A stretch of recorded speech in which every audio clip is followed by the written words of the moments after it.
So the general direction of Kubernetes is just to be everywhere and to become the basic and the default solution for running the containerized workloads. You can see that, for example, with Linux, with the Linux project and with Linux kernel. So it's technically amazing. It's so exciting. It's people are just basically using it everywhere, but it becomes just boring. So not so many people are speaking about Linux because it's just everywhere. The same I could predict to see with Kubernetes. So today Kubernetes is the de facto, the default platform for running the containerized workloads at a different scale.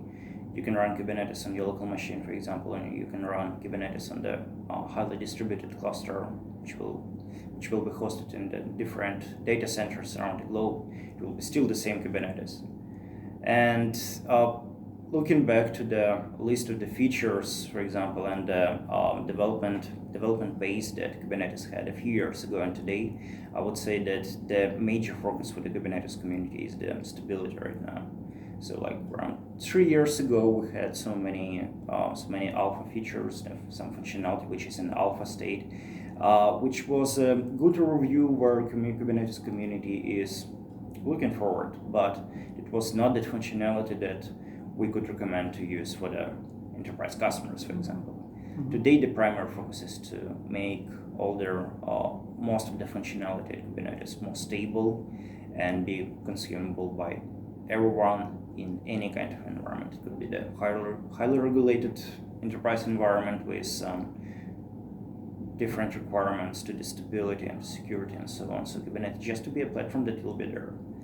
And I can also see the big hype in the different areas of the cloud native world.